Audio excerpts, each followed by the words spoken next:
Welcome to the Frictionless Innkeeper podcast.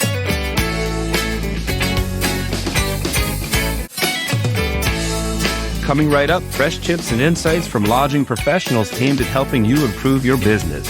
Our podcast is brought to you by the Frictionless Guest app, the digital concierge that helps your guests to live like locals. Learn how at frictionlessguest.com. Steve Short, how are you? Good, Matt. I bet you don't have as much snow where you are as we do where I am. No, we don't. It's unusually cold where I am right now, but I have been watching the news, and I tell you, you don't see the DC area get socked with that much snow very often, and crazy stuff for the start of the new year here. Yeah, I hope you're keeping warm. Keeping warm because I'm shoveling a lot of snow.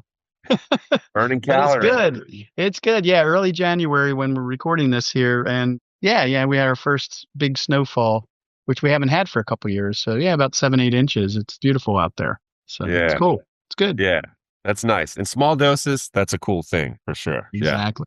Yeah. Yeah. Awesome.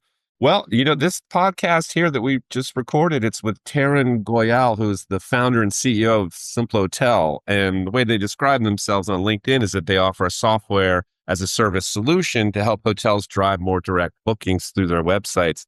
But it sounds like it's more like the Shopify for independent lodging, right? Yeah, he calls it kind of a Shopify for hotels. I first talked with Raj from their group at the Michigan Bed and Breakfast Association back in late October, early November. And yeah, so I didn't get the whole lowdown, but I was like, I haven't seen these guys before. And Raj said, yeah, they've got a lot, over 3,000 hotels, properties, independents, whatever, across the world. And they've just started to kind of market in North America. So I thought, okay, let's talk to them and find out what they're all about. And I wasn't really clear until we did the podcast. And it's a concept of them. They're all about trying to get direct bookings. And of course, every property owner wants that. I don't care how small or large you are. And their whole thing is to make this available for the independent properties, especially, and provide a way that the big tech guys like Expedia and these OTAs, how they improve the online guest booking process, they want to do the same thing so that it improves the number of direct bookings that you get. And I thought it was mainly just like maybe follow-up, but no, they're all about first-time bookings and getting people to book directly. Once they come to the website, they want that guest to book directly through your website and not go elsewhere. And their platform's unique in that they figured out ways to improve that process. And of course, in terms of the return on investment, the margins that you can get by doing that is pretty darn good compared to what their cost is per month of what you can expect to pay for this. So there's definitely a lot of value there. You have to be convinced that that's something you want to do and a way you want to go. But I think it's worth a listen. I think it's worth people checking this product out and seeing if it works for them. Yeah, perfect. Great summary there. And we hope you all enjoyed this Frictionless Innkeeper podcast interview with Taryn Goyal, who is the founder and CEO of Simplotel. All right, Taryn, thank you so much for joining us today. Thank you for having me, Matt. It's great to meet you and Steve. Excited to be here. Yeah, we're excited to have you as well. Steve Short, how are you? I'm doing well, Matt. How are you? Doing well. Great to see you and great to do this podcast. And Taryn, before we really kick things off and you tell us more about Simplotel's offering, we'd love to hear more about your background. Matt, there's this ancient Chinese curse. It goes by, may you live in interesting times. I think I've lived in some of the most interesting times. Really, we all have lived in some of the most interesting times. I went to college in 1996. That was a year after Netscape went public. Netscape was this precursor to Internet Explorer. Not many people may not even remember them now, but that was the first browser, which was incredibly popular. Amazon launched in 2004. They were a small bookstore. Very few people knew about them at that time. If you think about YouTube, Facebook, they all came in 2005, 2006, right? So I'm sure a lot of our listeners have been through the same interesting times that we have. We've been a generation that used to work with landline phones, no internet. And now we've gone to a world where it's all internet. Like if the internet went away for a day, I think we'd be like fish out of water. I've been fortunate to live through these interesting times and see this transition. And all of us have been, right? And in that period of time, the world has transformed completely. I was looking through our Amazon order list. I placed my first order on Amazon in 1998. I placed the second order on Amazon in the year 2000. So as a household, we used to place an order every 2 days on Amazon. If I looked at my order list last year, our household placed 550 orders on Amazon in a year. Right? So as a household, we have gone from placing an order every other year to placing 1.6 orders a day. Right? And this transition has happened in a matter of decades, right? So it's been an exciting journey. When I joined Amazon and I was working there, it was the start of e-commerce. Very exciting times. When I went to Expedia, those are also very interesting times. When I was in college doing my MBA, the dot-com boom was happening. Very interesting times. Somehow I wanted to make life even more interesting. I gave up all those jobs and started Sid Hotel. So, there's this saying that says, be careful what you ask for. So I got more interesting life. I think the curse says, may you live in interesting times. I think we have lived in interesting times, but I don't think we are cursed. We have opportunities like never before. And as humankind, this has been the most interesting period that we've lived in. Won't you agree, Matt?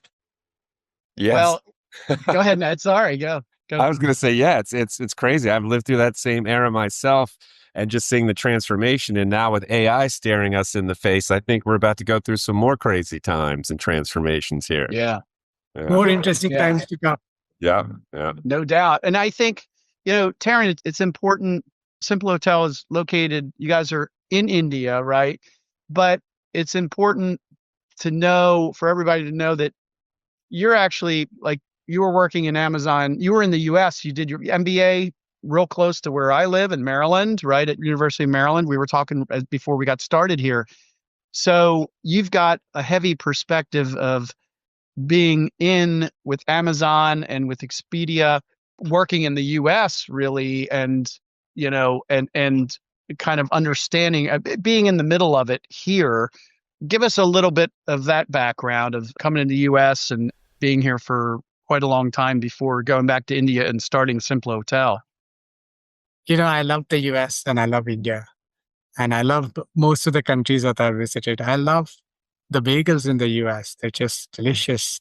I love running by the Potomac. I mean, the CNO Canal Trail is just so gorgeous. It's hard to beat those moments. The national parks, the Rocky Mountain, the Shenandoah National Park, right? So business is similar everywhere. People are nice everywhere. Every city that I've lived in, every country that I've lived in has been an experience, and it has added. And there's just so much that I'm grateful for. I don't think I would have been where I am today without these experiences. I think the MBA at the University of Maryland was very nice. The dot-com boom was happening right there. We were 20 somethings and we felt like the world was changing and we were part of changing that world. It's been a very interesting journey. The world has gotten closer. Cultures have gotten similar. No matter where you live, life is fun. Are you a pure IT kind of a guy? So talk a little bit about Amazon, and I want to get into Simple Hotel, but I'm trying to make that connection. It seems obvious that, Amazon is an e-commerce element, Expedia, e-commerce, travel specific, and now you've got Simple Hotel. So what is it that you were doing, either the type of work specifically for those companies, more IT based or more marketing based or whatever? And what is it that you realized, and what opportunities did you see from working there that eventually led you to start, to be the founder of Simple Hotel? Steve, sometimes when you look back at life, right, you feel like everything has happened for a reason and it somewhere feels like it is all scripted. So when I look back, it almost looks like that, right? I mean, it almost looks like all the choices that I made in my life has contributed to helping me start Simplotel, right? So early days of e-commerce, it was the shiny thing. So, when you're at Amazon, you can't miss e-commerce, right? You're sort of living and breathing that. Was a big fan of some of the products. So I was a product person there. So I was a product manager. I would work very closely with the engineers to define what we should build. How do we grow the business further? What kind of tech should we build, right? So I was working very closely with the consumers there and the tech teams there to decide what products to build, right? So I was a big fan of Web Store by Amazon. Anybody could come and build a store very quickly, right? I mean, Shopify, I have a lot of regard for what those guys have done. They make it very easy to set up your e-commerce store. And then, I went to Expedia and I was on a product role. I used to sit on the other side of the table. And at that time, we used to charge 25% commission. And that felt like bloody murder to me, right? I mean, now I'm an entrepreneur. If you imagine the amount of effort that goes into starting a business, and if somebody came and took 25% of the top line, it feels hard. There's a lot of effort that goes into this, right? And I also saw the kind of tech that the giants were building. And I felt like as the consumers were moving online, if hotels want to harvest the demand that's out there online, right, they need the kind of tech that these big guys offer, right? So in hindsight, it almost felt like these things happen for a reason. I mean, I don't think I had a plan of starting Simplotel when I was either at Amazon or at Expedia, but I'm sure breathing the Kool-Aid every day lets you identify problems. You're talking to hotel owners, you're understanding, and you see the pain sometimes. And perhaps one of those days while going for a run, an epiphany happened and said, hey, there's probably an opportunity here, right? So you went from working for the man to trying to fight the man, basically, is what you're saying. The OTA thing, anyway, right? I mean, because like you say, you felt more for. It's weird. It's a weird thing, right? The OTAs, they rely on the individual consumer. That's where they're providing the value. They're also providing value to the properties to help them get bookings, but they're taking the big chunk from the properties. And especially those, well, it doesn't really matter how big you are, whether you're a big brand or not. You might have more leverage as a big brand, but the reality is that aggregation of information on those platforms, that's what the consumer wants. That's what's drawing them. And, the individual property, it's hard to fight that convenience. Absolutely. And this kind of gets to the heart of what you guys do. Maybe talk, probably a good segue into that. Talk about it, what exactly you're all about and how you help the little guy or help the individual properties. Yeah. Yeah. So I think a couple of things I'd like to, maybe rephrase from the earlier conversation. Right? I mean, I think every channel has a role to play, right? And I think OTAs do a very good job for hotels, right? I mean, the marketing strength that they have is unmatched in a lot of ways, right? However, if hotels ignore their direct channels, like what we're really looking for when we talk to our hotels is a balance, right? I mean, you want all channels to produce for you. Don't forget one of your most important channels, that is your direct website, right? So the point of view is not that I don't think you could survive with just one of these channels, right? You got to get all your channels to produce for you, right? The question is, what can you do to maximize production on your direct channel is what we're after. So essentially, this whole notion of OTAs, see, OTAs offer a lot of value because it's a fragmented market, right? So if there are people, if the market is fragmented, then discovery becomes a problem, and OTAs offer a lot of value there, right? Because I'm able to bring sort, I'm able to bring search, which an individual hotel website would not be able to do, right? But there are a lot of things about travel that make this an opportunity as well. If you are in travel, searches start on Google. People are looking for properties on Google rather than starting searches on OTAs. Secondly, in travel, the fulfillment is just an email. See, you get at Amazon, loyalty to the channel was a lot easier to create. People came to Amazon, bought stuff, and went. The fact that you can deliver the products on time, if there's a problem with your delivery, you can take care of the customer, makes people very loyal to an Amazon very quickly. On travel, the game is very different, right? The same person who is coming to an OTA is also coming to your website because the fulfillment is merely an email away. The cost of switching a channel is very straightforward for a consumer. I get the same exact United Airlines ticket, whether I book it on Expedia or whether I book it on United.com, right? So, on one hand, e commerce builds a lot of moat around the channel through the fulfillment. On the other hand, travel with hotels has a massive opportunity because the people who come and discover your hotel on an OTA, there's a high chance that they're coming to your website as well. Now, the question is, can you get these guys? Do you recognize the fact that this person who's come to your website is likely not going to make the booking the first time around? It is your job to get them back on your website. When they come back, don't treat them like strangers. We've had a conversation before. You've interacted with me. I know you're interested in these dates. I know you're interested in these products. I make you restart the journey. Imagine going to a booking.com or an Expedia, search for New York City, don't make a booking. You get a mailer after some time. Booking might say, we have genius rates in New York, come back, make a booking. Expedia might say rooms are going fast, right? When you go back to this platform, they show you New York City. They remember what you searched on. You can complete the journey right there, right? Individual websites are still static. They let go of this massive opportunity. Imagine as a Innkeeper, as a boutique hotel or an independent hotel. If you knew this and your website was capturing all the information about the hotel, about the guest that's coming there, and starts getting them back, when they come back, why not make it so easy for them to make a booking with you, right? I mean, it's not that somebody is sitting at Expedia and manually doing this stuff. It's technology that's doing it at their scale.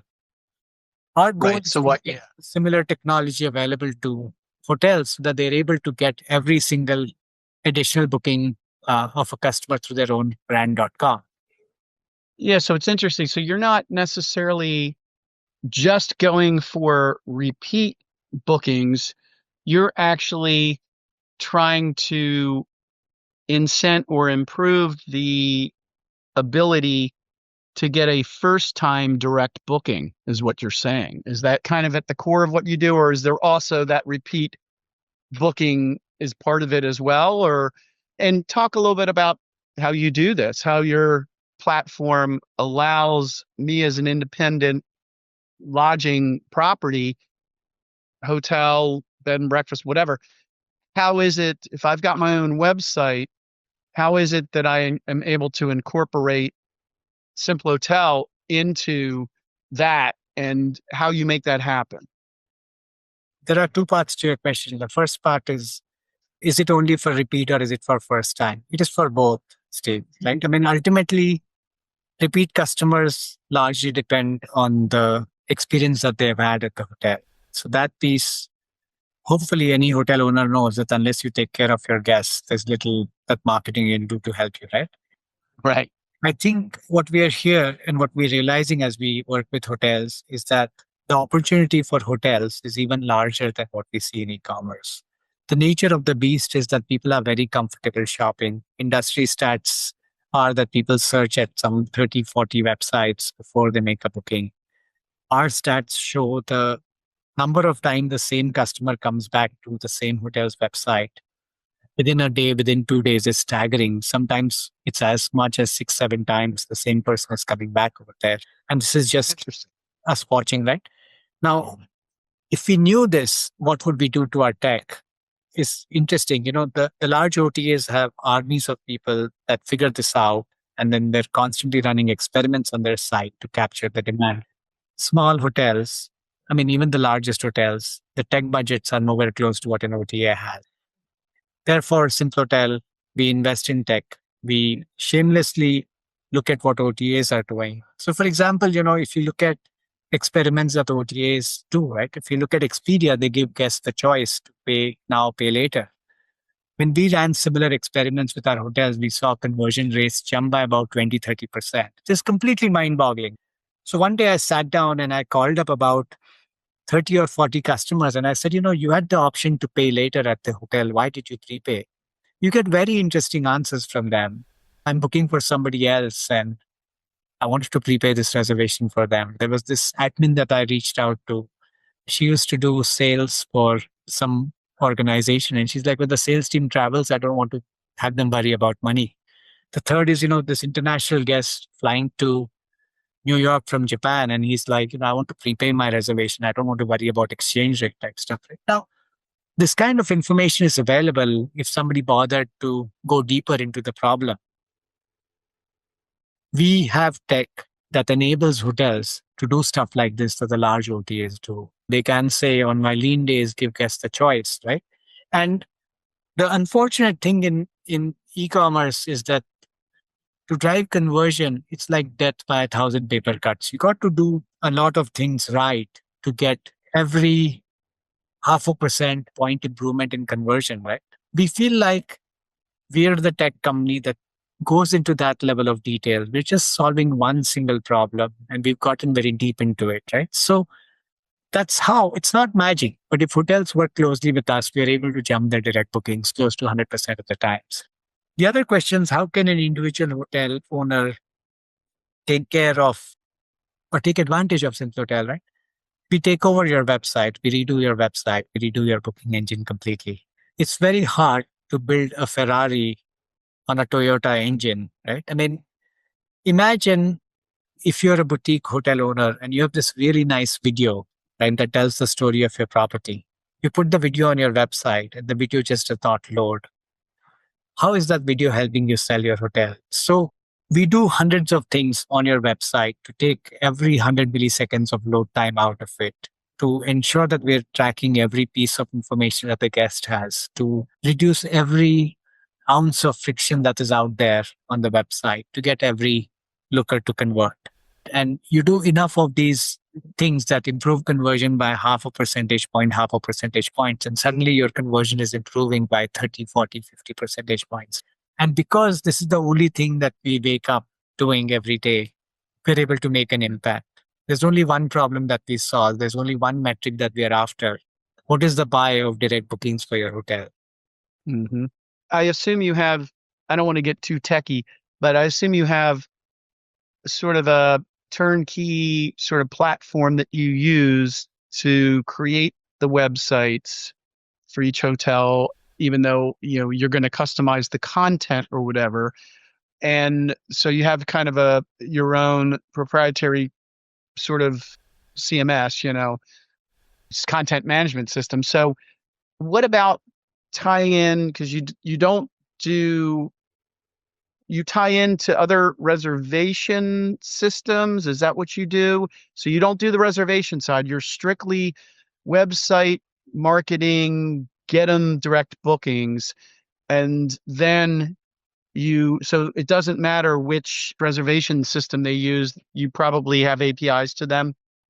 So partly right. I'd just like to clarify that. I mean, if you were just doing the website and marketing, we have half a bridge, right? And this is a challenge that I see in the hotel industry. See, if you go to an Amazon or an Expedia or a booking.com, you don't realize where the website ends and where the booking engine starts, right? It's one seamless experience, right? Right. Hotels have a Chinese wall between their website and their booking engine. There's a website and there's a team that takes care of that. And there's a booking engine and the two don't talk to each other. To see the prices, I have to go to the booking engine. For a customer to remember what they shopped for, the website has no idea what I searched for over there, right? So Right. we have is a website and a reservation system. We have APIs that connect with most property management systems or CRSs, right? So that we can get the rates and inventory and we can serve the bookings back into the tech that the hotel is using. So if you're familiar with Shopify, you can think of us as a Shopify where we do the website and the shopping cart or the website and the booking engine, right? Because without a booking engine that hunts for you, you have a car, but you can't really drive it very fast, right? So you need that engine that converts as well over there. So those are the two pieces that we do. And I think we do it better than most people out there still. So booking engine as well as PMS, you say that you tie into? We tie into the PMSs. We have our website, we have our booking engine, and we will integrate with PMSs or CRSs, whatever the hotel might be using. I'm sorry. So CRS, I think of CRM, right? Customer relationship management what is CRS? if you look at the evolution of hotel tech, Steve, it all started from hotels being within the four walls of all the tech that you ever needed in a hotel 50 years ago was inside the four walls of the hotel. So you would have a property management system. People would check in, check, right? Then came distribution, call centers, and OTAs. How do you distribute rates and inventory to them? Gave birth to the CRSs, which is the central reservation systems, right? Where Okay. hotels push all their rates. 1-800 Marriott, somebody answers, is able to make a reservation for a Marriott hotel anywhere in the world, right? So when we work with chains, some of the large chains across the world are our customers. We have to tie their inventory and rates lie in the CRS. So we're able to pull it from there. If you're a boutique independent hotel, that information is in your PMS and we put it from there. So I see. Yeah. more Okay. examples. Yeah. Yeah. Okay. Got it. Yeah. Independents are going to be used to PMS, booking engine. It could be the same, but it might not be, right? Exactly. Got it. Okay. So whereas on the bigger brands, CRS is basically most likely a combined place where you would go to get that information, which is ultimately who's the guest, how do we track them and through the website know who they are, especially once they've booked. Now, if they return, we know who they are. Exactly. Okay. So you're utilizing the website, but you're collecting this information as well. So you're not just putting up the content and making it better and easier for guests to ultimately book, but you're trying to use your platform of collecting information, more CRM, CRS, whatever customer, information in order to improve that process through the site. Okay. So, Steve, we ran a very short experiment, right? See, on the booking engine, we started nudging customers who were sitting idle there. And we said, give us your email ID and we'll get some really good offers mailed to you. What we found is about somewhere between 5 to 10% of the people that are coming on the booking engine, when just nudged gently, gladly provide their email IDs, right? And when we send them those mailers, sometimes they will forward that mail to somebody else, that somebody else is making a booking for them. There's just so much learnings that when you do these simple things, you're able to recapture. Now, the other alternative is that you put a Google Pixel over here and spend thousands of dollars doing remarketing on Google, right? Here, it's a simple email that goes out for like a few cents, right? So there is so much leverage and there's so much data that's available. And imagine as we get more intimate with AI, the kind of stuff. Imagine, Steve, if I knew your birthday, and this is where we are headed. We're not there today. If I knew your birthday and you came to the website of an independent hotel and I said, happy birthday, Steve. It's great to see you on your birthday. If you stay with me on your birthday month, you get a free upgrade to help you celebrate your birthday. This is all possible. The large brands do it. We want to make every small independent boutique hotel owner be able to use such marketing techniques that the big guys are using. Yeah, that makes sense. Now, actually, the post-visit marketing that you're talking about, that the guest, comes to the site, that's something I guess that PMS systems do as well to some degree, or they tell the independent owner, okay, well, dump out your list and then use constant contact or something, right? So you've integrated that side of marketing into your platform. Is that right? So, Steve, see, everything that we're doing is out there in some way, shape, or form. The only challenge is just so fragmented that the whole guest experience breaks in the process, right? If I know that you've come to the website and you've searched for New York City earlier for Memorial Day weekend, the next time you come to my site and you've not made a booking yet, why don't I show you Memorial Day offers? Why don't I remember the dates that you're looking for? Why don't I remember that you're searching for a family and you had 2 rooms that you're looking for, right? Why don't I let you continue where you just left off so that you don't even have to retype your name, email address, phone number, right? So there is so much fingerprints that are available all the time. It's just a matter of looking at that and using that information and improving the guest experience. Combine that with a fast loading website, getting the basics. I mean, simple call to actions, simple booking engine. Why do I need training to use a booking engine of a hotel, right? So it is a lot of what we are doing is available. It's just so fractured and it's so hard for an individual hotel to cobble this together. Somebody, if I come to your dining page, what stops me for sending you a mailer that shows you my dining offers, right? Would you welcome such a mailer from me, right? We have all these information. We know if a person has booked and is coming back to the website, can we show them upsells instead of showing them rooms again? Because we know this person is anyways coming to the site and staying with you, right? So there's so much data that's out there. It's just not leveraged for marketing and for conversion driving purposes. Yeah. So help me out now. So because we've kind of gone through what the basics are that you do. So let's say I'm a boutique hotel, or I love bed and breakfast. So I'm a bed and breakfast owner. I've got 10 rooms. So I'm not tiny, but I'm not huge. And I have a website, right? And it's probably through either a PMS type provider or a booking engine provider that's out there. So I've used their platform to create it, or they've done it, or I've used an outside agency that focuses on websites for my kind of property. So now you've got the challenge of convincing me, okay, great idea, Taryn, but what's this going to take? In other words, I've got to say that for ROI purposes, the investment that I'm going to put in, which is my time as well, which is, as we know, for innkeepers is the biggest challenge, right? So how is it that you're going to get me? I've got a working website, convince me from a cost perspective in terms of hard dollars as well as my time, convince me to go to your platform instead of what I've currently got? I think the answer is very simple, Steve, right? So you're a 10-room property. You can, in any given month, you have 300 room nights to sell. Let's say you're running 70% occupancy. That's 210 room nights, right? If you're selling at $200 a night, let's keep the math simple. 200 room nights instead of 210 times $200. It's about $40,000, right?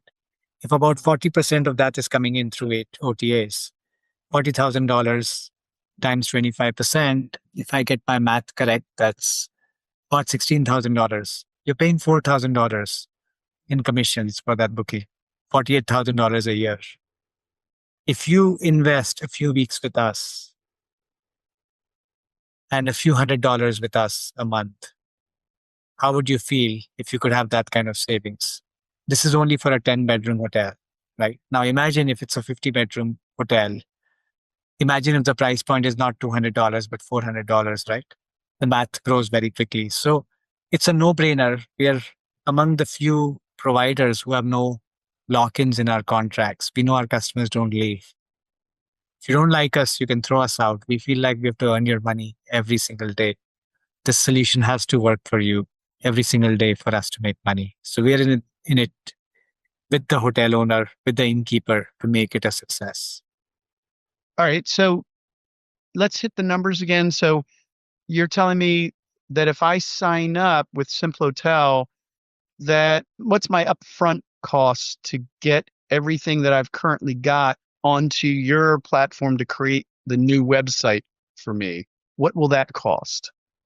So Steve, we have two different offerings, right? One is a template, right? Which is very easy to put together, right? So we can take we have a set of like 50 designs. You can choose one of those. You can put your pictures in there.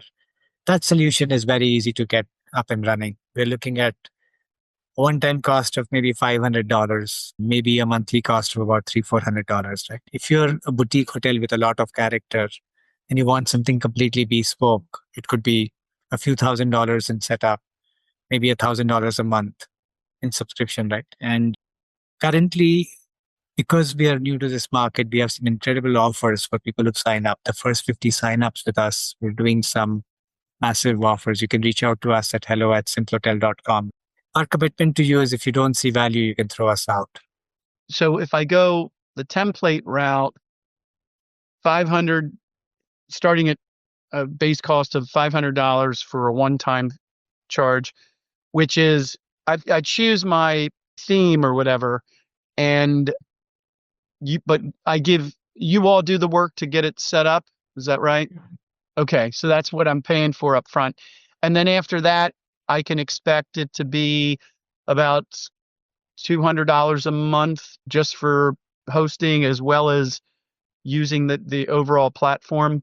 Is that About right? $400 a month. About $400. Okay. All right. And I guess it goes up as you have more rooms, right? Yeah, and more facilities as well, right? I mean, if you're a full service hotel and you're banqueting and dining and this and that, right? The amount of work that comes in increases a lot. If you're a room only property, then it's a lot more straightforward, right? So we're Okay. happy to work with you on that. And whereas the bespoke, is that more of a subscription model? So that spreads the upfront cost over. I have to like buy in for like a year, maybe at a certain more, more per month in order for you to create a custom version for me. Steve, we don't believe in lock-ins. We believe that Okay. our product will be a lock-in for you. If you don't like us in any given month, we don't feel like you should pay us. So if your old solution is better than ours, go back there. We should. Okay. If you have something better than what we can offer at a better price, you should not do business with us. But I would have more upfront cost for the bespoke then. Right? Yes, there's a lot more work that happens in there, right? I mean, by the time you get it, it's like a tailor-made suit, right? Versus a suit that you buy at a store. Yeah. Okay. Matt, did you hear that? You go month to month. You don't have to lock in. So if you don't like it, so that means that if I get sick of and tired of Matt and him with his hosting of the podcast, his co-hosting, I could just say, Matt, it's time to move on. I'm not I locked know. in. I'm not locked in, man. We are. It's been about 12 years since we've been connected at the hip here. So yeah, That's right. it might be a painful breakup Watch for me out. at Don't least. take me for granted, Matt. Come on, I man. never will. Never will. Okay. Well, that's excellent. Okay. So I think that hopefully gives the listeners a feel for what you do, what the costs are. I think we've covered most of it, but Matt, you're the man that always brings things back around. So why don't you ask the universal question that you usually ask of Taryn here? You got it. Sounds good. The universal question, Taryn, as always, at the end of our podcast is there anything else to add or anything we may have missed before I take us out here? I just feel that we are living in interesting times. I think the times will continue to be more interesting for all of us. And it's not a curse. There's an opportunity for all of us if we can have a lot of fun. And I look forward to enjoying every single day of that. So, all right. Here to make an impact to hospitality. Yeah. And I think it's important for people to know that, I was kind of joking about you working for the man and now kind of trying to stick it to the man or whatever. I think there used to be a commercial around in the US for that. But anyway, yeah, it's similar to what we do with the Frictionless Guest app in that the independent properties, they don't have the budget and there's no scale there to be able to have, number one, the knowledge on the IT side. I mean, you get some people that come from the corporate world that are a lot more adept at technology, marketing, whatever. And they say, I'm getting out of the corporate world and I'm going to buy a boutique hotel or a bed and breakfast, whatever. And so they've got a lot more knowledge, but still you can't build this stuff yourself. That's what we did with the Frictionless Guest app, was trying to have a platform that the independent properties can use to better, to recommend local things to do and, have their guests have a better experience. And it's the same thing. What you're telling us is that, yeah, the big tech of the world, they're doing this kind of thing. Expedia's doing this kind of thing, right? So while you can't compete with the big brands or big tech or whatever. It's great to see independent entrepreneurs like you and Simple Hotel come into it and say, you're the little guy, a solution that's like the big guys, but you can compete and you can get a bigger chunk of the pie, because otherwise they've got the leverage where, like you said, all of the channels are needed, but based upon having to pay 25% to the OTAs, yeah, I'm going to have to live with them. That's a reality. It's not going away. But if I get more of my bookings direct and have less of that huge channel marketing cost of an OTA, and you can give me the platform to do it, couple hundreds of dollars a month compared to of paying you for the platform versus thousands of dollars of revenue going to the 8 OTAs, that seems like a pretty reasonable sell to me. That seems like value. That's what value is, right? That's what we're talking about. So yeah, I think it's great. I think it's cool. Before we drop off and Matt leads us out, tell again, you gave the email address, the hello@simplehotel.com. Tell everybody, and we'll put this in the show notes, but tell everybody how they can get a hold of you all, what the best way is to get a hold of you all if they want to learn more and think about possibly using your service, your product. A few ways. You can go to our website, www.simplehotel.com, simplotel.com. It has all our contact information. You can reach out to us. Or if you prefer an email, drop us an email at hello@simplehotel.com, simplotel. We have a team based in the US. We're now in 26 countries. Somebody will respond back to you quickly. Okay, awesome. All right, Matt, you're the man. Perfect. So this concludes this Frictionless Innkeeper podcast interview with Taryn Goyal, who is the founder and CEO of Simple Hotel, which offers a software as a service solution to help hotels drive more direct bookings through their websites. And our podcast is brought to you by the Frictionless Guest app, the digital concierge that helps your guests to live like locals. Learn how at frictionlessguest.com. Once again, that's frictionlessguest.com. And Taryn and Steve, thank you so much for your time today. Thank you, Matt. Thanks, Steve. It was great to chat with you guys. Thanks, Taryn. We appreciate it.